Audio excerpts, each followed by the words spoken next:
brought you by Silver Pumps and Motors. Top quality और consistent performance के लिए सिर्फ सिल्वर पंप्स नाम याद रखना. చిరంజీవి అనిల్ రావిపూడి సినిమా షూటింగ్ ఊహించిన దానికంటే వేగంగా జరుగుతోంది. మరి ఈ సినిమా కోసం ఎవరి దారిలోకి ఎవరు వస్తున్నారు? చిరు కోసం అనిల్ తన స్టైల్ మార్చుకుంటున్నారా, లేదంటే అనిల్ స్కూల్ వైపు చిరు అడుగులేస్తున్నారా? అసలు మెగా 157 ఎలా ఉండబోతుంది? అనిల్ రావిపూడి ఏం ప్లాన్ చేస్తున్నారు? ఈ స్టోరీలో చూద్దాం పదండి.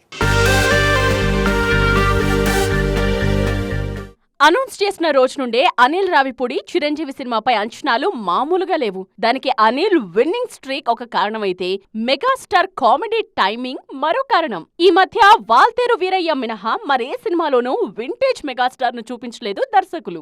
వాల్తేరులో కూడా కాసేపే అలా కనిపించారు చిరు. మిగిలిందంతా యాక్షనే. కొన్నేళ్లుగా తనను తానే మిస్ అవుతున్నారు మెగాస్టార్. అందుకే ఒకప్పటి గ్యాంగ్ లీడర్, రౌడీ అల్లుడు లాంటి మాస్ సినిమాలు కావాలంటున్నారాయన. ఇన్నాళ్లకు అనిల్ రూపంలో అలాంటి దర్శకుడు మెగాస్టార్ కు తగిలారు. కొబ్బరికాయ కొట్టిన రోజు నుండే ఇది పక్కా మెగాస్టార్ వింటేజ్ బొమ్మ అని చెప్తున్నారు అనిల్. తాజాగా ఈ చిత్రంపై మరిన్ని అప్డేట్స్ ఇచ్చారీనా. చిరంజీవి సినిమాలో 70% కామెడీ, 30% డ్రామా ఉంటుందన్నారు అనిల్. ఇక చిరు, నయన్ మధ్య భార్యాభర్తల కామెడీతో పాటు సంక్రాంతికి వస్తున్నాం ఫేమ్ బుల్లిరాజు ట్రాక్ అద్దిరిపోతుందని ఊరిస్తున్నారు ఈ డైరెక్టర్.